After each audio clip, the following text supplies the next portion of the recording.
Hey, it's Lou Brunson with Optimus Fantasy. Today I'm going to talk about day 2 and 3 prospects flying a bit under the radar to get you ready for your Dynasty rookie drafts. First up is Jaylin Noel. If Jaylin Noel was better at releasing off the line of scrimmage, he would be in the conversation with the first round wide receivers in this draft. Noel is plenty shifty with the ball in his hands and has speed to spare. If he lands on a team in need of slot production, he could produce early in his rookie year as he learns the craft and can eventually transition to playing outside as well. Up next, we have Andrew Armstrong. Armstrong is definitely a dynasty-only type of player, but for someone projected to go around the 5th round in the NFL draft, he's absolutely worth a stash on a taxi squad or a first call on the waiver wire. While most wide receivers in this draft will excel out of the slot and might be able to play flanker, Armstrong has the build, strength at the catch point, and enough speed that he can play the X role in an offense. This could help him see time sooner rather than later to help you evaluate if you have a potential hidden gem on your hands. Shifting over to quarterbacks, we have Jalen Milroe. Milroe is my favorite quarterback in the 25 draft class. I didn't say he was the best, just that he's my favorite. He had a disastrous 24 season by all measures, but it was only the year before where it seemed he could march the Alabama offense up and down the field like you or I step out of bed in the morning. Possibly even easier than that, depending on your age. He does need to sit and get up to speed on the NFL game, but for a second-round quarterback, it's rare to get this kind of upside. If you want to look a bit later in your rookie drafts, keep your eye on Kurtis Rourke. If you're an old enough Bills fan to remember Trent Edwards before he got demolished by Adrian Wilson, Kurtis Rourke's game might look familiar.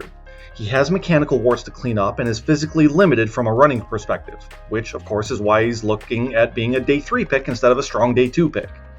Pay attention to what team taps him for his services in case opportunity could come sooner rather than later for him. Shifting over to running backs now, we have Dylan Sampson. There's a reason that Dylan Sampson isn't thought more highly of, but if you're looking for a James Cook starter pack, you found it. He needs to shore up his pass blocking, his comfort with zone running schemes, his ball security, and he needs to improve his pass catching. But if he can do all that, then you've got a gem of a second-round pick that just needs some seasoning, much like how James Cook was coming out of Georgia. Later on in drafts, we have Tahj Brooks. See if this sounds familiar. Quicker than fast, too patient, 5th-year senior, not as fast as his time speed. These are all phrases that stand out as negatives about Brooks' game. So why do we care so much about a potential day 3 pick? All of those were once used to describe Le'Veon Bell, too.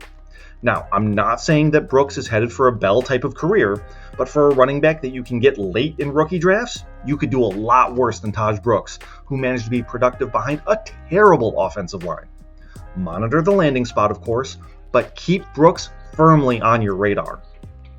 Going over to tight ends now, we have Elijah Arroyo.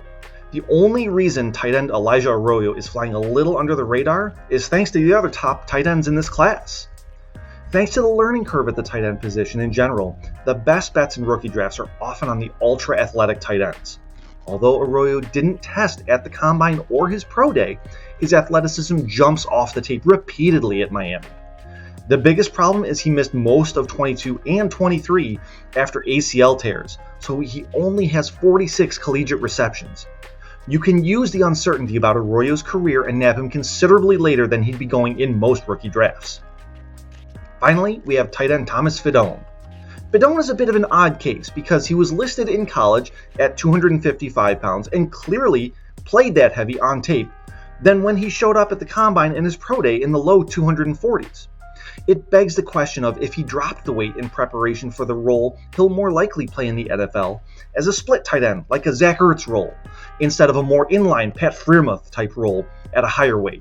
If the answer is the former, be sure to monitor Fidone's landing spot. He's not likely to produce as a rookie, but the fantasy landscape is starved for productive tight ends, and Fidone has the skills to return value on that $0 cost it will take to get him.